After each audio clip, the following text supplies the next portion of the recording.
Musim FM, inspirasi utama anda.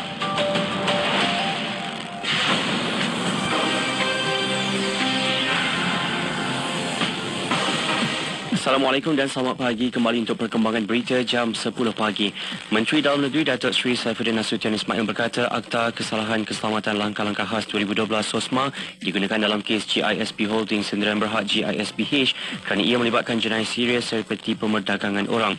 Beliau berkata jumlah tahanan yang ramai juga menyebabkan akta itu diguna pakai bagi melengkapkan siasatan, katanya pada sesi penggulungan perbahasan sesi penerangan menteri mengenai isu GISPH di Dewan Rakyat semalam. Beliau turut mendedahkan wang hasil kutipan ahli GISPH dimasukkan ke dalam akaun peribadi lembaga pengalas syarikat itu yang antaranya digunakan untuk membeli pelbagai aset secara tunai. Pada sesi sama, Menteri Pembangunan Wanita, Keluarga dan Masyarakat Datuk Seri Nancy Shukri berkata individu yang mendakwa Pegawai Jabatan Kebajikan Masyarakat JKM mengugut wanita itu menandatangani dokumen kosong ketika cuba mendapatkan kembali anak beliau sebenarnya keliru dengan maksud yang cuba disampaikan oleh pegawai pengendali kes tersebut. Dua premis Taman Bimbingan Kanak-Kanak Tabika Jabatan Kemajuan Masyarakat Kemas di Kuala Lumpur yang terjejas banjir ditutup 2 hari bermula semalam bagi tujuan pembersihan. Kemas dalam kenyataan semalam memaklumkan tabika berkenaan adalah Tabika Kemas Kelang Gate Kombak dan Tabika Kemas Jalan Hulu Kelang Batu Lapan Ampang. Kemas akan memastikan premis tersebut dibersihkan sepenuhnya dan disanitasi bagi menjamin keselamatan kanak-kanak dan kaki tangan apabila dibuka semula pada Khamis selain melakukan penilaian terhadap kerosakan akibat banjir. Selain itu, Kemas juga akan bekerjasama dengan pihak berkuasa tempatan dan pasukan penyelaman untuk menilai keadaan sistem saliran di sekitar kawasan berkenaan dan mengambil langkah-langkah pencegahan termasuk memperbaiki sistem perpalitan bagi mengelakkan kejadian banjir berulang. Syarikat Perkembangan Luar Negara, Agensi Kerja dan Bantuan Pertubuhan Bangsa-Bangsa Bersatu bagi Pelarian Palestin UNRWA telah berjaya memvaksin kira-kira 93,000 kanak-kanak di bawah usia 10 tahun di kawasan tengah semenanjung Gaza sebagai sebahagian daripada pusingan kedua kempen pemvaksinan polio. Menurut Agensi Berita Palestin WAFA, UNRWA dalam kenyataan melalui X menyatakan bahawa walaupun dengan peningkatan perang dan cabaran yang berterusan, pusingan kedua kempen imunisasi polio telah dilancarkan Isnin di kawasan tengah Gaza. Vaksin terbaik untuk kanak-kanak ialah gencatan senjata dan keamanan, katanya. Menteri Kesihatan Majid Abdul Ramadan pada Isnin mengumumkan pelancaran pusingan kedua kempen pemvaksinan polio di semenanjung Gaza untuk kanak-kanak di bawah usia 10 tahun. Beliau menjelaskan bahawa kempen pemvaksinan itu akan terdiri daripada 3 peringkat. Yang pertama di kawasan tengah di Deir al-Balah dan akan berlangsung selama 3 hari dari 14 hingga 17 Oktober dan boleh dilanjutkan untuk 1 hari tambahan. Akhir sekali, Kementerian Komunikasi dan Teknologi Maklumat Indonesia telah menyekat aplikasi temu dengan alasan ketidakpatuhan peraturan bertujuan melindungi perusahaan mikro, kecil dan sederhana PMKS serta pengguna.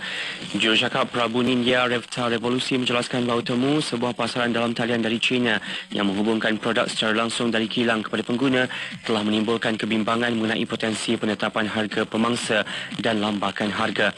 Jika produk asing memasuki pasaran pada harga yang jauh lebih rendah berbanding produk PMKS, pengguna pasti akan memilih pilihan yang lebih murah, menjadikan sukar untuk PMKS bersaing.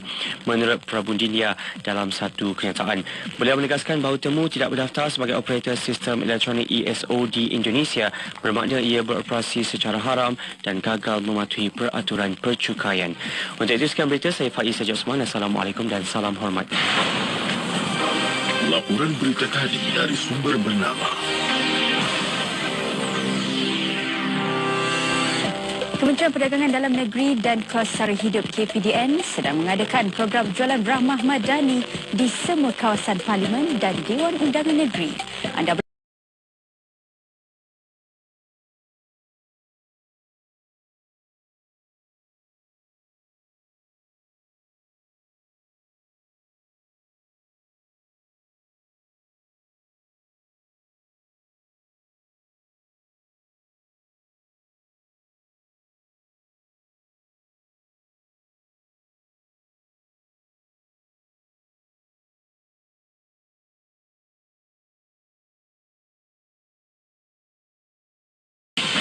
Hebahan Komuniti. Jabatan Agama Islam Wilayah Persekutuan Jawi akan mengadakan Majlis Tilawah dan Hafazan Al-Quran peringkat Wilayah Persekutuan 1446 Hijri 2024 Masihi pada 14 hingga 17 Oktober 2024 bertempat di Dewan Serbaguna Masjid Wilayah Persekutuan. Orang ramai dijemput hadir.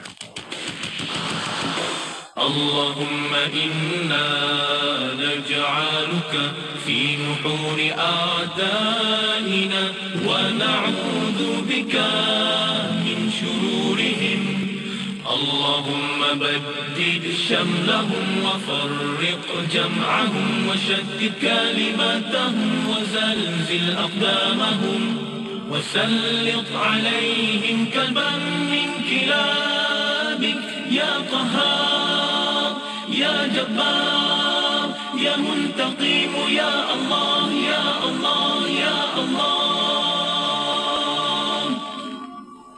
اللهم يا منزل الكتاب يا مجري السحاب يا هازم الأحزاب اهزمهم اهزمهم اهزمهم وانصرنا عليهم Ya Allah, kami letakkan kamu di batang leher musuh-musuh kami dan kami berlindung denganmu dari kejahatan mereka. Ya Allah, hancurkan kumpulan mereka. Ya Allah, pecahkan pakatan mereka. Ya Allah, leburkan pendirian mereka. Ya Allah, musnahkan langkah mereka.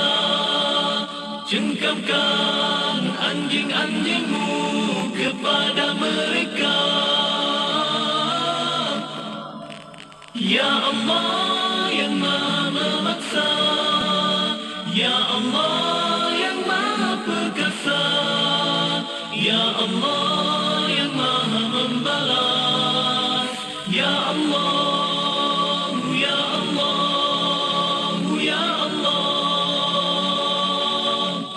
Yang turunkan kitab, yang gerakkan awan, yang tewaskan tentera azab. Kalahkan mereka, kalahkan mereka, kalahkan mereka, dan kemenangan untuk kami. Tidak kira di mana jua, kami sentiasa bersama anda. IKIM FM, inspirasi utama anda.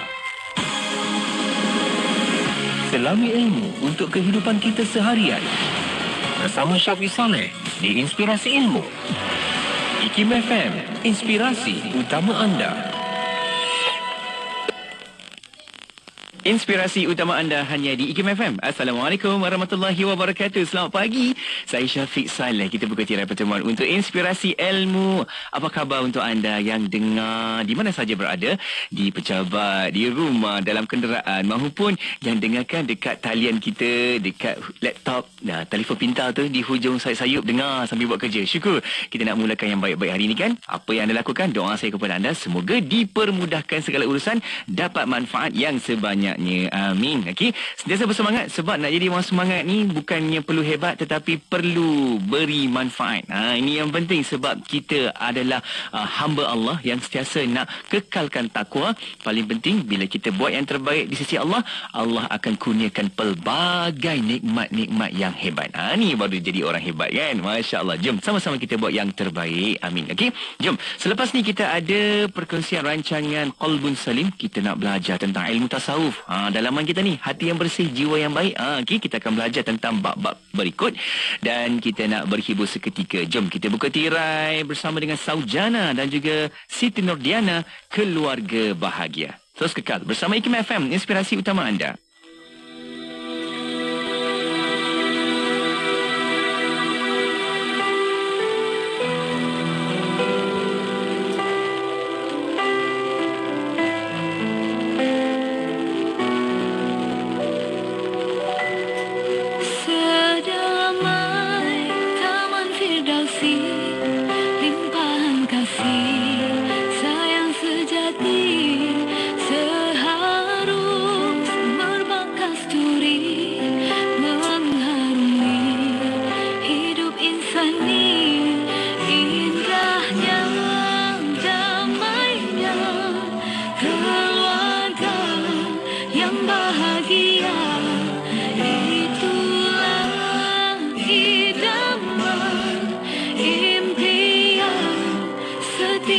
Insan yang akan belayar serta kasih dan sayang.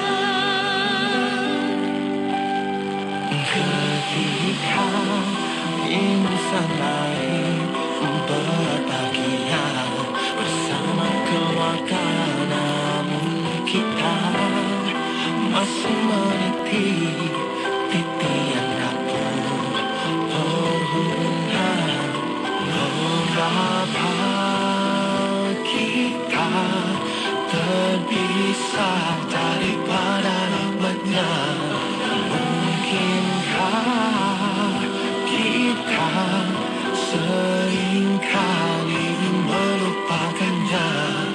Ayolah bina semula keluarga diridhai Allah.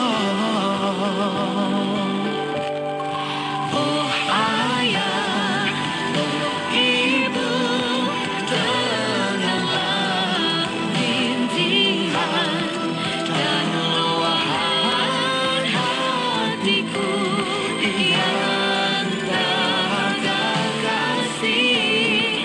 Jiwaku merasa tersiksa ketandusan kasihmu. Marilah kita bina bersama-sama keluarga bahagia.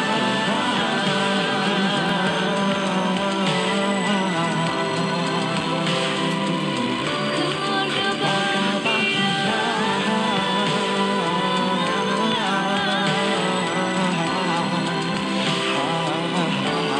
Keluarga bahagia, keluarga bahagia. Ketika insan lain berbahagia bersama keluarga, namun kita masih meniti titian rapuh perhubungan. Mengapa kita terpisah daripada rahmatnya? Mungkinkah kita seringkali melupakannya? Ayolah bina semula keluarga diridhai Allah. Oh ayah, oh ibu, dengarlah rintihan dan luahan hatiku yang dahaga kasih.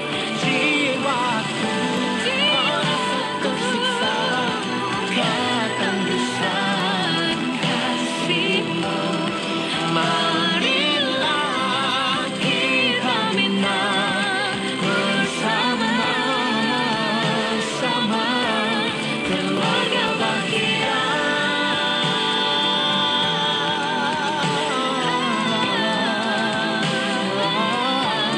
Keluarga bahagia.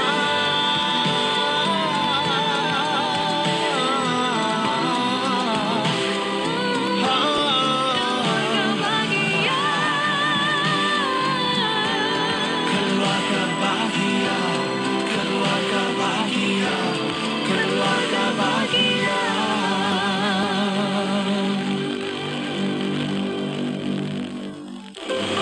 Permohonan adalah dipelawa daripada warga negara Malaysia yang berkelayakan untuk mengisi jawatan di Institut Kefahaman Islam Malaysia sebagai pembantu akademik bertaraf kontrak.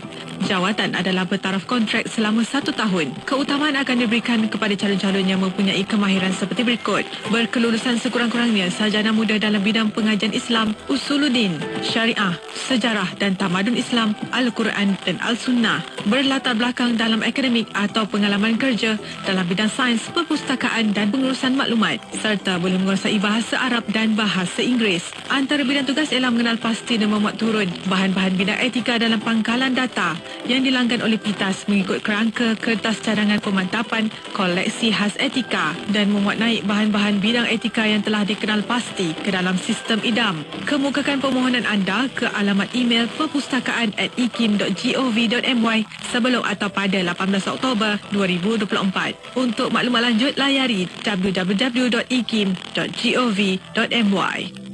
Kami tak janjikan bulan dan bintang, tapi kami yakin dengan kuasa gelombang IKIM FM, jenama anda auto sampai ke hati pendengar. Inilah masanya untuk perkenalkan jenama anda. Biar kami promosikan produk dan perkhidmatan anda kepada lebih 1 juta pendengar setia IKIM FM. Jangan tunggu lagi. Hubungi unit pemasaran IKIM FM 017-323-5413 atau 03-6204-6384 ataupun di platform media sosial melalui carian IKIM FM atau layari www.ikimfm.my. Kota Kinabalu 93.9. Bismillahilladzi la yadur ma'asmihi syai'un fil ardi wala fis samai wa huwas sami'ul alim. Bismillahilladzi la yadur ma'asmihi syai'un fil ardi wala fis samai wa huwas sami'ul alim. Bismillahilladzi la yadur ma'asmihi syai'un fil ardi wala fis samai wa huwas sami'ul alim.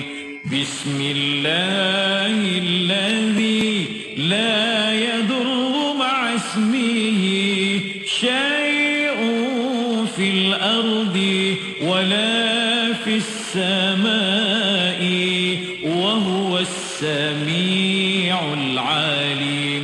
Bismillahilladzi la yadur ma'asmihi syai'un fil ardi wala fis samai wa huwas sami'ul alim.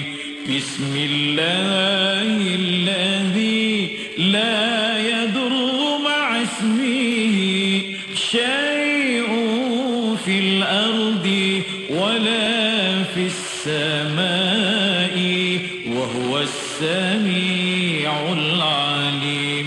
Bismillahilladzi la yadur ma'asmihi syai'un fil ardi wala fis samai wa huwas sami'ul alim. Dengar IKIM FM di mana sahaja anda berada. Layari laman web www.ikimfm.my atau muat turun aplikasi Radio IKIM di Google Play Store dan Apple App Store. Terkini, IKIM FM turut boleh didengari melalui aplikasi Audio Plus dan MyTV mana-mana. Muat turunnya sekarang menerusi Google Play Store, Apple App Store dan Huawei App Gallery. Inspirasi ilmu. IKIM FM. Inspirasi utama anda. Bismillahirrahmanirrahim. Assalamualaikum warahmatullahi wabarakatuh. Selamat pagi kepada anda. Saya Syafiq. Saya nak buka tirai untuk pertemuan kita di Rabu pagi. Seperti biasa, di rancangan Qalbun Salim. Dekat segmen Inspirasi Ilmu. Inilah rancangannya yang kita nak belajar sama-sama tentang hati kita, jiwa kita. Okay. Rancangan Qalbun Salim, kita bawakan juga di Facebook Live, di YouTube Live secara langsung kita. Anda boleh sama-sama tonton di situ. Like, comment, share. Juga kita nak bawakan sesi soal jawab. Kalau ada soalan silakan kita buka ruang peluang kepada anda, hantarkan ke talian WhatsApp konti kita. Dah pun kita aktifkan sekarang talian WhatsApp konti kita 0112900404 juga. Boleh letakkan soalan pertanyaan anda di bahagian ruang komen ataupun pandangan anda, nota-nota penting anda boleh juga letakkan di bahagian ruang komen dekat Facebook, di YouTube Live IKIM FM. Bersama kita menerusi perkongsian rancangan Qalbun Salim, tak lain tak bukan tetamu tetap kita, iaitu yang berusaha Profesor Madya Dr. Ahmad Najab Mokhtar, merupakan pensyarah pengajian akidah dan agama dari Universiti Sains Islam Malaysia USIM. Dah ada bersama kita. Jom nak mengalu-alukan kehadiran Dr. Najab. Assalamualaikum. Waalaikumsalam warahmatullahi wabarakatuh. Masya-Allah. Apa khabar doktor? Alhamdulillah rabbil alamin. Syukur.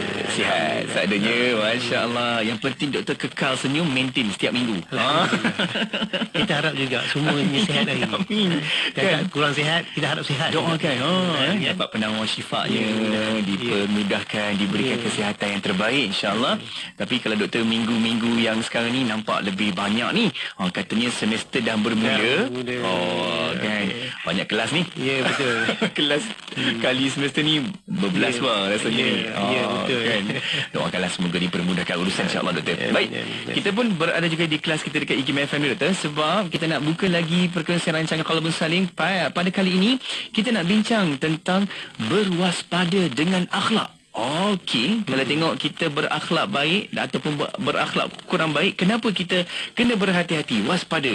Jom kita buka dalam sesi perbincangan kita doktor. Jom kita mulakan sedikit sebagai mukadimah dalam tajuk ini. Silakan.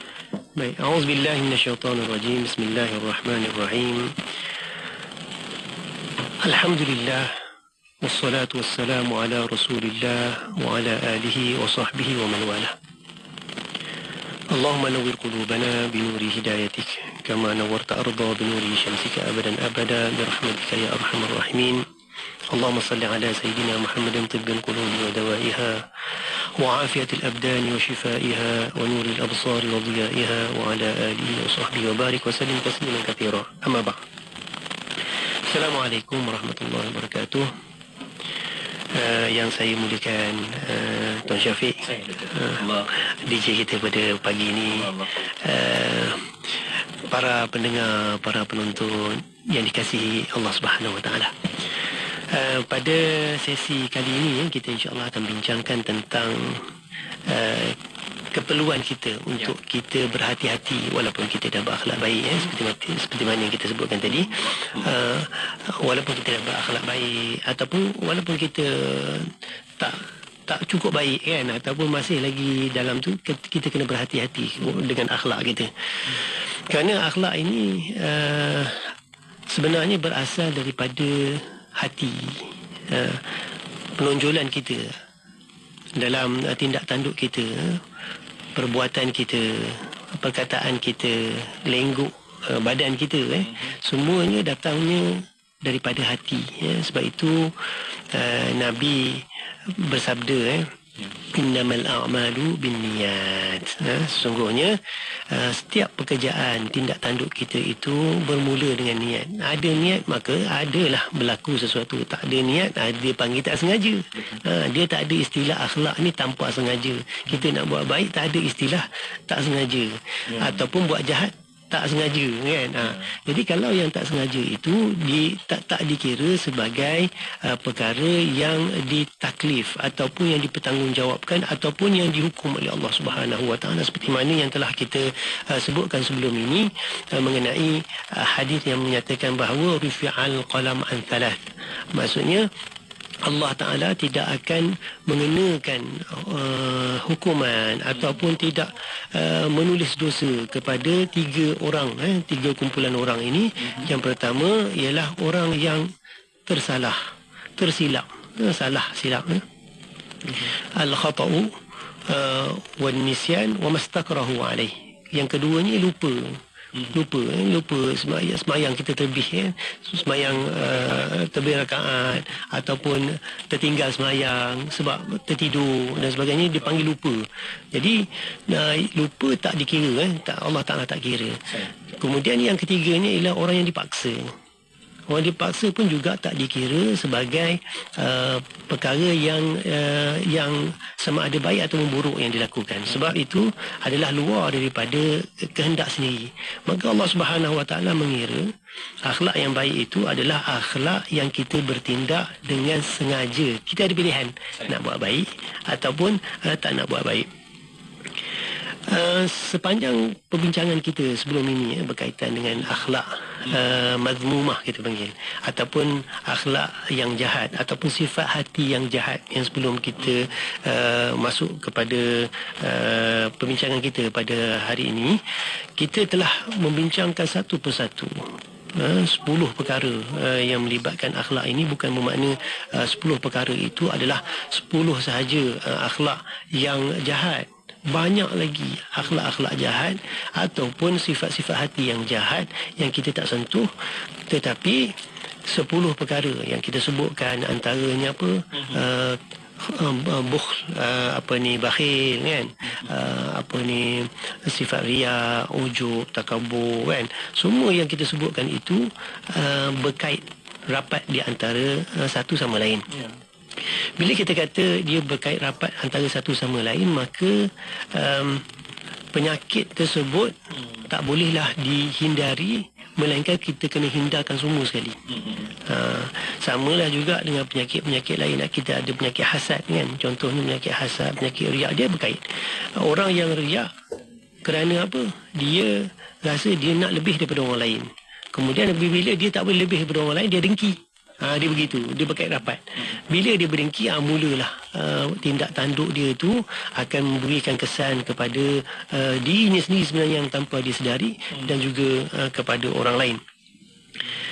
Begitu juga kesihatan untuk akhlak kita ni. Bila kita nak tengok akhlak kita ni baik, kita tak boleh tengok sebahagian saja.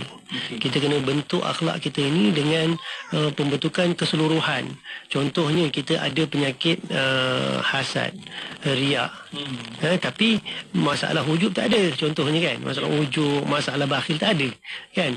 Tetapi tak boleh kita melihat bahawa itu ringan.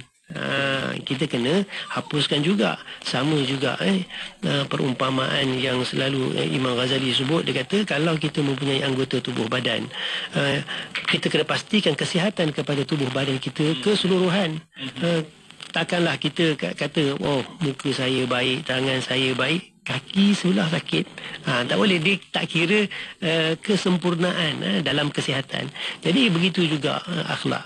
Nak dikira kesihatan dalam akhlak ini, perlulah sifat-sifat mazmumah ataupun sifat-sifat jahat dalam hati kita itu kita kena buang secara keseluruhan. Tak boleh kesemuanya kita buat sikit-sikit, tapi perlu kita titik beratkan kelemahan-kelemahan kita. Semua orang ada kelemahan kan. Ada orang yang rasa dia boleh buat semua kebaikan, boleh sembahyang dengan baik, boleh berpuasa sedekah dengan awil, tapi satu benda dia tak boleh senang tengok orang lebih daripada dia. Kan. Jadi kan, tapi dia kena alert. Dia kena sedar benda yang berlaku tu, barulah dia boleh, okey, saya ada masalah kat sini. Bila dia dah tahu ada masalah kat situ, dia pun perbaiki, walaupun tak boleh semua, tapi dia cuba baiki. Kan. Itu adalah perkara yang dituntut oleh agama ini untuk mukadimah kita berkaitan dengan ni. Saya rasa perlu saya nak sentuh sebelum kita kita beralih kepada perkara yang lain. Kita nak sebutkan apa yang Nabi sebutkan mengenai akhlak ini. Sabda Nabi SAW,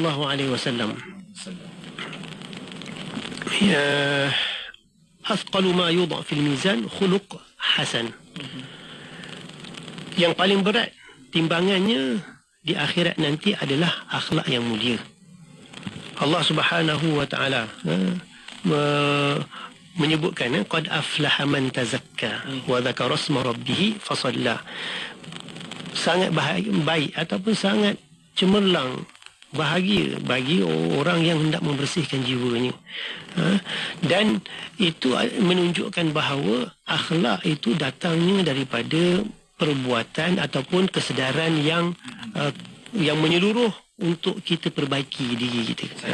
Jadi saya rasa itu permulaan untuk kita membincangkan tentang akhlak yang baik dan akhlak yang buruk, daripada apa yang kita telah bincangkan sebelum ini mengenai akhlak mazmumah, dan akan datang insya-Allah kita akan bincangkan mengenai akhlak yang baik pada sesi akan datang. Tetapi yang kali ini kita hanya bincangkan tentang berhati-hati dengan akhlak kita. Kan itu dia jelas bila Doktor buka mukadimah kita di situ, bagaimana kita perlu berhati-hati dengan akhlak kita. Nampak kan Islam menitik beratkan perkara tersebut. Walaupun kita berbuat baik kan, walaupun kita tersilap langkah, tersilap, semua itu kita perlu audit, tengok balik dan berhati-hati dengan akhlak kita. Sebab tu ada yang kata jangan rasa kita dah baik nanti tak nak buat baik dah. Ya, betul. ada yang kata pula nakal sikit-sikit tak apa, janji tak buat jenayah. Macam tu pula. Kenapa kita perlu berhati-hati dengan perkara tersebut? Nanti kita bincang selepas ni insya-Allah. Okey, nak berehat seketika. Anda yang ada soalan, pertanyaan boleh hantarkan ke talian WhatsApp konti 0112900404. Juga boleh letakkan soalan pertanyaan anda itu di bahagian ruangan komen. Kita berehat seketika, kembali selepas ni untuk kita bincangkan di dalam rancangan Qalbun Salim. Kekal bersama IKIM FM.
Saling menghormati sepatutnya wujud dalam jiwa dan diri setiap insan.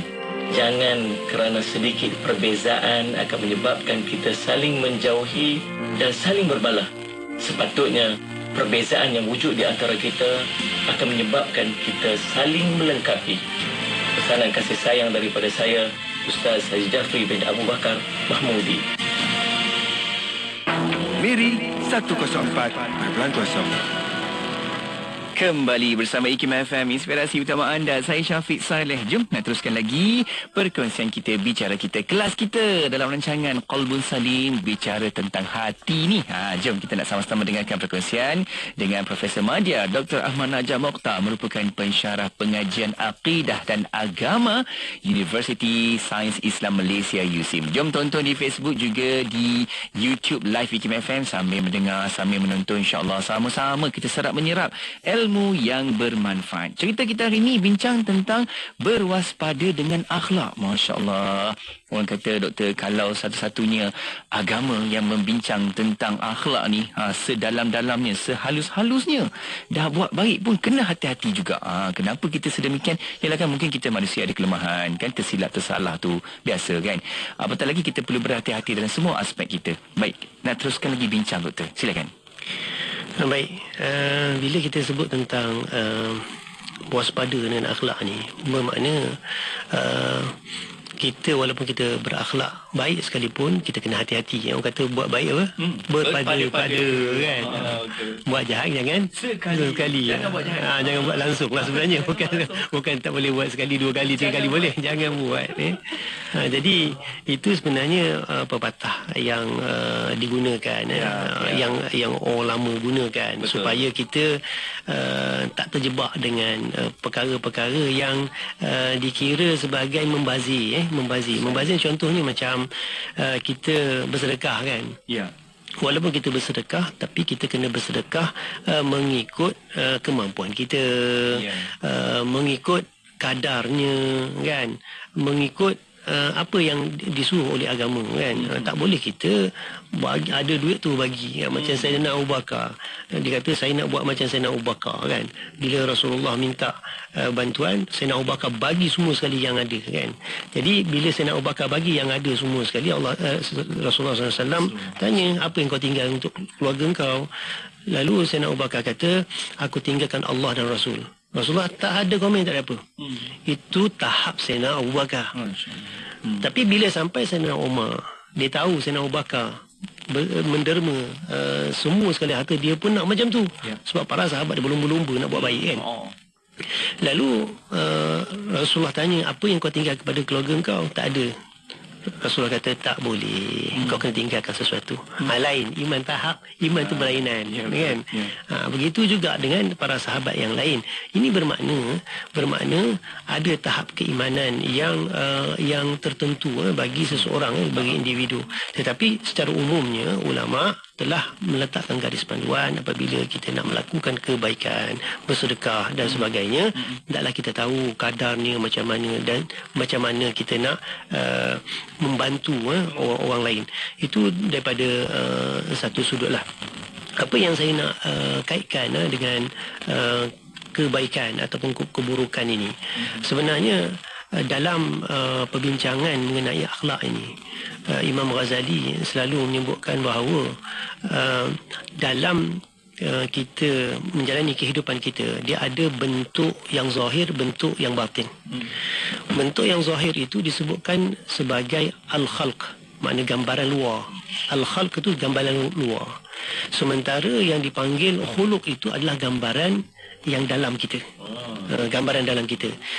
Semua yang bertindak adalah datang daripada dalam. Bukan kita nampak itu yang kita buat, itu sebenarnya tak. Kadang-kadang kita pun kita bercakap, maksud kita lain, dalam hati kita maksud lain kan. Tapi kita cakap benda tak salah, tak sama kan. Aku maafkan kau, tapi dalam hati simpan kan, marah-marah lagi tu. Ya, betul jadi ini yang kita katakan bahawa sebenarnya hati itu menjadi ukuran yang sebenarnya. Jadi walau bagaimanapun daripada situ, daripada apa yang Imam Ghazali sebutkan bahawa gambaran batin itu adalah gambaran yang sebenar, namun kebiasaannya kita tak boleh nak nafikan bahawa apabila kita nak melakukan sesuatu akan datang bisikan tersebut dan akan melahirkan. Sebab itu kalau kita nak kenal orang, kita kena kenal lama kan. Sebab mungkin kita kenal sehari dua, kita kata alah bagusnya, baiknya kan, saya nak berkawan. Tapi lama-lama baru tahu kan. Macam orang berkahwin kan. Kan semua wangi. Masak sedap. Ya betul. Pandai kemas rumah. Betul kan, mula-mula. Sekarang ni tak payah kemas rumah dah, ada robot sini. Sapu sampah. Sekarang ni dah makin canggih. Tapi itulah apabila kita membincangkan tentang perkara ni, ada lebihnya kita buat perkara tersebut daripada hati kita nak buat lebih, tindak tanduk kita pun kita nak buat lebih, tetapi ada batasnya. Dalam Islam ada batas. Semua perbuatan ada batas. Buat jahat jangan sekali Buat jahat jangan sekali, maksudnya apa? Kita kena tinggalkan keseluruhannya. Tetapi kalau kita orang kata apa, terjebak kan, kita ni manusia kita kadang-kadang tersilap juga kan. Bukan kadang-kadang tersilap, kadang-kadang kita buat juga kan lah. Istilahnya kita buat juga, kita pakai orang kata apa, innallaha ghafurur rahim, Tuhan maha pengampun dosa kita, terima taubat kita. Jadi kita ambil ringan. Jadi perkara ni adalah perkara yang sangat bahaya sebenarnya apabila kita meringan-ringankan akhlak yang jahat, yang orang kata apa, sifat sifat jahat yang ada dalam diri kita, kita ringankan, kita tak nak ambil serius, dia akan menyebabkan meruntuhkan akhlak-akhlak yang lain. Dia akan menarik akhlak-akhlak yang baik itu menjadi jahat juga. Itu yang kita sangat takut. Sebab itu Allah Subhanahu Wa Taala menyebutkan wala tuzakku anfusakum huwa a'lamu biman ittaqa. Janganlah kamu merasakan diri kamu itu dah baik, dah cukup baik. Perbuatan kamu, isi hati kamu, sedangkan Allah Ta'ala yang lebih mengetahui siapakah dalam kalangan kamu itu yang paling bertakwa. Jadi di situ kan persaingan. Bila Allah Ta'ala bercakap macam tu, itu adalah satu persaingan dan cabaran Allah Ta'ala supaya kita bergegas untuk berlumba-lumba nak buat baik dan meninggalkan kejahatan. Sifat-sifat inilah yang sifat-sifat yang ada dalam hati kita inilah yang akan memberikan kesan kepada perbuatan kita. Di dalam perbincangan Imam Al-Ghazali, dia mengatakan bahawa orang yang kedekut kadang-kadang dia menerima juga. Dia kata orang yang dermawan kadang-kala dia juga tak nak bersedekah. Ini melambangkan bahawa tidak semestinya orang yang kedekut itu secara kesemua dalam kehidupan dia ni tak pernah menderma. Tak. Begitu juga dengan orang kaya, walaupun dia banyak harta, tak semestinya sepanjang masa dia dermawan. Ada waktu dia menahan diri. Macam kita juga kan. Yang mudahnya bahasa kita ialah apabila kita nampak ada orang susah, kita nak tolong tak? Pinjam 100 contoh kan. Kita mesti dalam hati nak buat apa pula 100 ni kan. Mula tanya macam-macam kan. Pinjam RM10, pinjam dan sebagainya, nanti nak bayar. Macam-macam orang kata scam lah apa semua. Kalau kawan-kawan tu boleh lah, tapi kalau melibatkan orang kata panggilan, tu jangan percaya. Bahaya sangat bahaya. Apa yang dapat kita lihat, Allah Subhanahu Wa Taala memuji Nabi SAW yang telah berjaya mengimbangkan di antara kebaikan dan kejahatan. Mengimbang kebaikan kejahatan maksudnya apa? Mengikut cara yang betul yang diajar oleh agama kita. Sebab itu Allah Subhanahu Wa Taala menyebutkan tentang akhlak Nabi yang paling baik, iaitu wa innaka la'ala khuluqin azim. Ya Rasulullah, sesungguhnya engkau mempunyai akhlak yang teragung, yang paling baik. Kerana apa? Kerana Rasulullah SAW dia dapat mengimbangkan situasi. Bila waktu dia nak bercakap dengan baik, bila waktu dia nak marah, dia tahu bila nak marah. Bila dia bertegas, dia tahu bila waktu bertegas. Bila dia nak berlembut, dia tahu. Memang orang mukmin pun begitu. Asyidda'u 'alal kuffar ruhama'u bainahum. Mereka ini, orang beriman ni, Allah Ta'ala kata, mereka sangat bertegas kepada orang yang menentang mereka. Dan mereka berkasihani di antara satu sama lain. Dan dalam kalangan orang Islam. Disebabkan apa? Dia bertegas tu disebabkan Islam tak boleh dicabar. Islam tu tak boleh dicabar. Kerana itu adalah agama yang diredai oleh Allah Subhanahu Wa Taala. Jadi itu adalah sebahagian daripada apa yang kita nak sentuh mengenai berwaspada dengan akhlak. Mungkin ada persoalan ataupun mungkin ada perbincangan yang lain yang kita akan sentuhkan selepas ni. InsyaAllah kita akan sama-sama teruskan lagi perbincangan kita. Bagaimana untuk kita nak seimbangkan, seperti apa yang doktor sebutkan tadi kan, seimbangkan situasi, seimbangkan keadaan kita. Kalau kita ni ialah manusia, ada waktu kita nak marah doktor, ada waktu kita okey pula kan. Namun kita kena berhati-hati respon tindakan, sifat, keadaan, sikap kita tu. Itu penting tu. Betul. Kan? Aku patut marah ke tak ni? Aku patut bersabar ke tak ni? Itulah timbang, nak timbang itu. Waraskan keadaan tu. Nanti kita bincang dan halusi lagi sikit tentang perkara tersebut. Okey, kita nak berehat seketika. Anda boleh terus hantarkan soalan, pertanyaan menerusi perkongsian kita ini dalam talian WhatsApp kita 0112900404. Juga boleh letakkan soalan pertanyaan anda di bahagian ruangan komen Facebook Live, YouTube Live IKIM FM. Kita nak berehat seketika. Kembali selepas ini.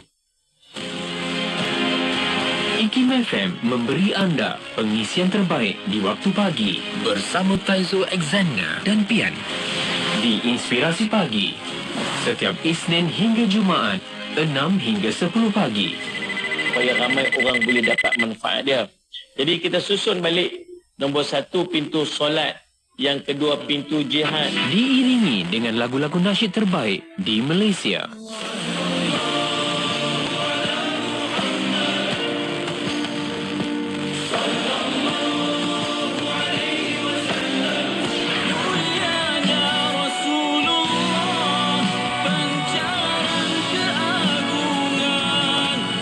Setia bersama IKIM FM, inspirasi utama anda.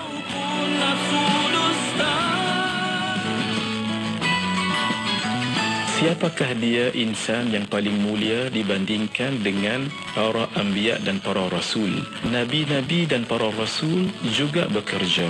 Nabi Adam alaihissalam bertani. Nabi Ibrahim menjual pakaian. Nabi Nuh dan Nabi Zakaria adalah tukang kayu. Nabi Idris alaihissalam adalah seorang penjahit baju. Nabi Musa alaihissalam adalah pengembala. Dan riwayat menyebutkan tidak ada nabi dan rasul melainkan mereka itu mengembala kambing sebagai suatu perusahaan. Kerana itulah Nabi Daud alaihissalam sendiri difirmankan oleh Allah Subhanahu wa taala, wa 'allamnahu san'ata labusin lakum lituhsinakum min ba'sikum fahal antum syakirun. Dan telah kami ajarkan kepada Nabi Daud untuk membuat baju besi untuk kamu sebagai memelihara kamu dalam peperanganmu, maka hendaklah kamu bersyukur kepada Allah Subhanahu wa taala. Nabi Muhammad sallallahu alaihi wasallam sebagai rasul yang paling unggul dalam memberi contoh kepada yang lain juga adalah seorang pengembala kambing di awalnya dan seorang peniaga yang sangat berjaya. Kita pergi tidur, kita pergi parking, kita pergi hotel, kita pergi mesyuarat. Balik-balik tengok tenggelam dah kereta kita. Tak boleh nak kata apa. Itu adalah bencana alam. Tengok sajalah, jangan buat apa-apa. Alam sistem out totally. Jadi immobilizer out. Langsung semua out. Bateri dah kong habis dah. Kalau boleh tarik, tariklah. Jangan cuba nak hidup-hidupkan. Sebab kalau dia cuba nak hidupkan, dipaksa, dia akan meragam. Walaupun dia hanya tenggelam setengah, bonet depan dah tak nampak dah. Air dah penuh. Jadi ini akan mengakibatkan dia punya program semuanya. Jadi biarkan dia kering, semua air kering, tarik buat dia balik sampai ke workshop. Normally kereta ni dah kira habis lah. Jadi tak boleh. Kalau kita paksa dia, lagilah habis. Jadi kita perlu dia servis, kita perlu buat balik. Kapek-kapek, kursi-kursi semua kena keluar, kena cuci balik semula. Terpaksa kedai yang buat. Paling baik sebelum kita letakkan kereta kita kena fikirlah kawasan tu rendah ke tinggi. Kalau dah tengok keadaan semua okey, tak ada masalah. Kita boleh letak lah kan. Itu yang terbaik lah. Jadilah seorang pemandu yang bijak. Jadikan selamat kocek, selamat nyawa dan selamat harta ke mana saja anda pergi. Kuantan 89.6. Hanya yang terbaik bersama IKIM FM, inspirasi utama anda. Syukur kita kembali bersama dalam pertemuan rancangan Qalbun Salim. Kita sedang bersama-sama perkongsian ini dengan tetamu kita iaitu Profesor Madya Dr. Ahmad Najah Mokhtar, merupakan pensyarah pengajian akidah dan agama Universiti Sains Islam Malaysia USIM. Jom sama-sama tonton di Facebook juga di YouTube sebab kita ada soalan ni dekat platform online kita. Ada sahabat kita bertanya, jom kita bincang-bincang dengan soalan yang kita dapat ni doktor. Jom tengok soalan dari sahabat kita.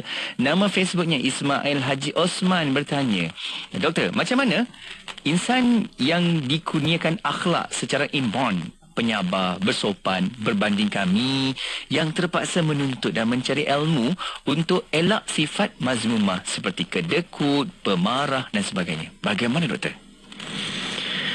Auzubillahiminasyaitanirrajim. Bismillahirrahmanirrahim. Terima kasih kepada Tuan Ismail yang bertanya berkaitan dengan ada orang yang dilahirkan memang dah baik. Dia tak ada istilah orang lahir baik. Mungkin persekitaran. Betul. Persekitaran dia yang baik menyebabkan dia jadi baiklah. Tapi sebenarnya apa yang Tuan Ismail sedar ni sebenarnya lebih baik daripada kita berada dalam zon selesa. Okey. Bila kita dah baik, kita rasa diri kita baik, itu sebenarnya itu yang kita kata berwaspada tadi. Tajuk kita berwaspada dengan akhlak tu kerana kita tak boleh berada dalam zon selesa. Sebab bila kita duduk dalam zon selesa, kita tak merasakan bahawa kita telah melakukan sesuatu perkara yang telah yang telah memberikan bahaya kepada diri kita. Contohnya kita dah sembahyang, kita dah puasa, kita dah buat baik apa semua.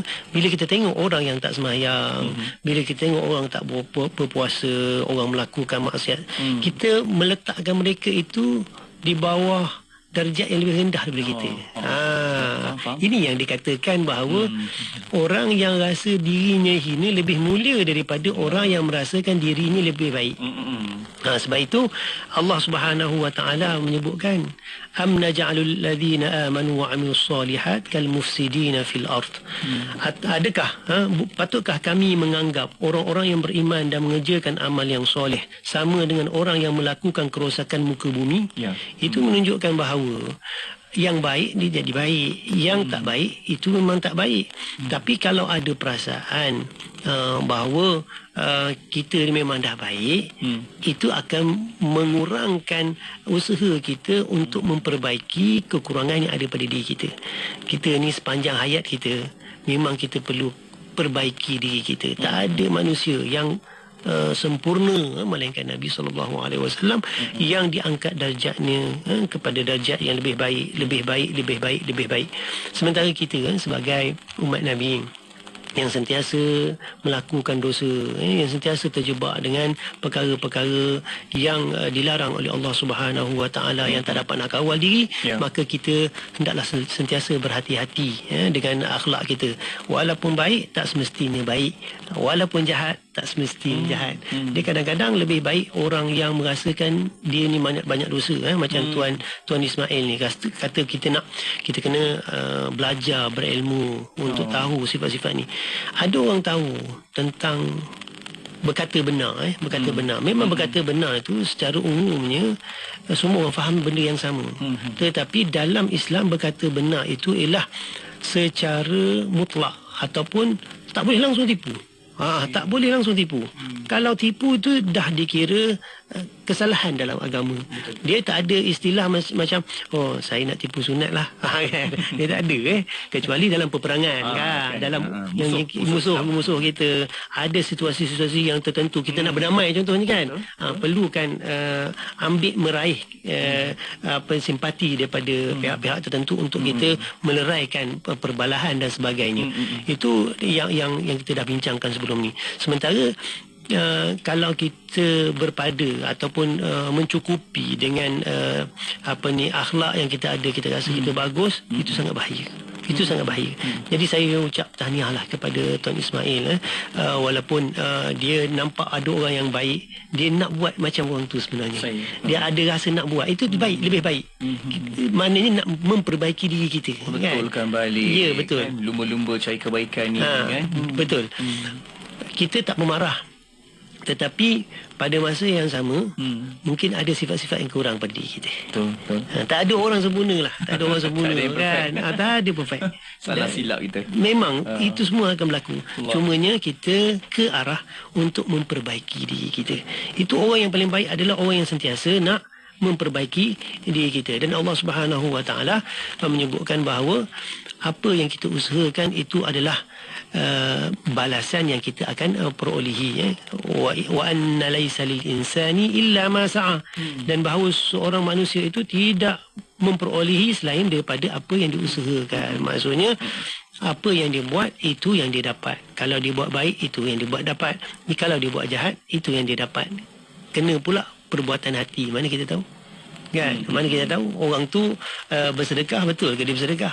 Jadi tak payah kita tengok orang, kita tengok diri kita perbaiki diri kita buat apa yang disuruh oleh agama, kita bersungguh-sungguh yang disebut oleh orang-orang soleh, oleh ahli sufi.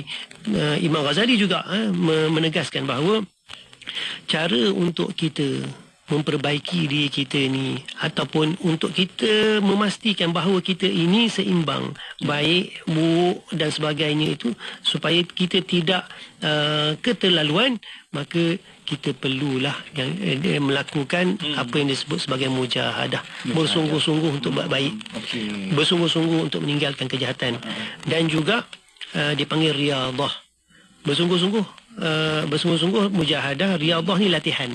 Latihan ni mana kerap kali kita kena buat, macam matematik kan, matematik kena buat banyak kali. Usaha tu satu perkara, latihan tu satu perkara yang lain. Jadi begitu juga untuk memperbaiki akhlak kita ini, perlu kita ada dua perkara, iaitu mujahadah yang disebut sebagai kesungguhan, dan juga latihan untuk ataupun dipanggil riyadah, untuk kita terus membaiki diri kita. Baik, okey, kita ke soalan berikutnya, Doktor. Di Facebook ada Farah Aini bertanya, Ustaz, nak tanya, adakah orang yang tak solat itu tak baik? Sebab ada setengah kata solat tapi akhlak tak baik. Macam mana tu, Ustaz? Dia memang dalam masyarakat kita begitu. Bukan setakat solat je. Kadang-kadang tu dia mengaitkan dengan keagamaan, pakai tudung tapi perangainya buruk. Kan, mulutnya cerupa, kan, tengok je. Tapi ada orang yang tak nampak dia mengikut lunas agama, tapi perkataannya baik, cakap lemah lembut, dermawan, tak semayang, tak solat, tak puasa terbuka dan sebagainya lah. Maksudnya kita, ini adalah cabaran. Ini adalah cabaran. Kita tak boleh nak katakan orang yang tak solat itu baik, macam mana sekalipun. Sebab nilai agama kita, nilai akhlak itu adalah pada agama. Selagi mana agama perintah, selagi itu kita kena buat. Makna tak solat, maknanya pada sudut solat dia tak dapat nak menyempurnakan. Pada sudut lain pula dia boleh buat. Itu bermakna apa? Ada kekurangan dia. Jadi dia kena perbaiki. Tidak bermakna orang yang tak ikut agama, maksudnya tak ikut lunas-lunas agama lah, tak pakai pakaian yang macam agamawan pakai dan sebagainya. Tidak semestinya dia tak ada sifat baik pada sudut lain. Kan? Itu dia dah memenuhi, yang lain tu dia dah memenuhi. Tetapi perintah-perintah agama Allah, dalam perintah Allah dalam agama kita perlu ditambahkan. Bukan bermakna saya ni sebenarnya hati saya baik walaupun saya macam ni. Itu tak betul. Istilah tu tak betul. Sebab kita kena buat semua perintah Allah Subhanahu Wa Taala. Tinggal apa yang dilarang. Kalau katakan kita tak mampu, jangan kita wah-wahkan pula ataupun berbangga dengan saya ni walaupun tak beragama, saya boleh buat macam ni. Tapi orang agama pun tak boleh nak buat. Itu salah. Sebab perintah agama suruh buat semua sekali. Dia tak ada nak pilih yang baik sikit, satu dua yang baik, kemudian saya buat yang jahat. Kan? Contohnya ada orang kan, dia berniaga, tapi dalam perniagaan dia itu banyak perkara-perkara yang dilanggar dalam agama. Ribanya, dengan penjualan yang haramnya, dengan sebagainya. Tapi pergi haji, contohnya kan, buat umrah dan sebagainya. Salah. Kan? Tak boleh kita katakan bahawa perbuatan yang dilakukan dengan perniagaan dia apa semua tu halal. Tak. Umrah yang dibuat tu tak apa. Itu satu benda yang lain. Tapi kalau tengok daripada segi hasil pendapatan pun tak boleh juga kan. Mana tak boleh lah. Mana sumber haram, macam mana kita nak buat benda yang baik. Dia tak akan jadi yang haram jadi halal, tak jadi kan. Dia mesti melalui proses yang dipanggil kalau macam katakan benda yang haram, kena buang yang haram dulu. Kita kena ambil yang halal, barulah dia boleh proses pembersihan tu berlaku. Jadi ini yang kita sangat takut yang kita sangat takut apabila ada yang mendakwa lah, kita istilah mendakwa bahawa dia dah buat yang baik sekian tapi saya tak semayang. Itu tak boleh. Kita boleh pakai. Tak kena sebab itu perintah Allah Ta'ala juga. Kan? Perintah Allah Ta'ala. Jadi perintah Allah Ta'ala semua kena buat. Tak mampu itu perkara yang lain. Kita kena cari jalan macam mana kita nak perbaiki. Lebih baik kita senyap daripada kita bercakap. Saya rasa menjawab soalan ni. Alhamdulillah, itu dia kan. Saya kira itu sebagai satu kesimpulan kita juga, doktor. Dengan apa yang kita bincangkan hari ini berkaitan dengan berwaspada dengan akhlak. Kita pun kena sedia juga ditegur sebenarnya kan. Betul. Itu nombor satu, betul. Ada orang tegur kita, alhamdulillah, cerminan kat kita. Tersilap, tersalah, orang tegur, mak tegur, ayah tegur. Betul. Siapa-siapa je lah kan. Siapa-siapa. Jangan melenting. Jangan marah kan. Sebab kita pun kena terima juga balasan setimpal dari Allah Subhanahu Wa Taala. Buat baik dapat baik kan. Buat jahat Allah bagi balasan yang tak baiklah pada kita. Ya, semua itu perlu kita lihat dan sentiasa berhati-hati dengan akhlak kita yang sentiasa kena buru buat baik dan sentiasa istiqamah buat baik di situ. Mudah-mudahan Allah Ta'ala mudah urusan kita. Betul. Kita melakukan perbuatan yang baik dan meninggalkan yang jahat. Amin. Terima kasih doktor atas perkongsian. Saya nak sambung lagi tapi masa terhad sungguh ni. Tak apa, sabar. Kita akan sambung lagi sesi kita ni, rancangan Qalbun Salim, hari waktu yang sama pada siaran kita setiap hari Rabu pagi. InsyaAllah. Jumpa lagi doktor. Semoga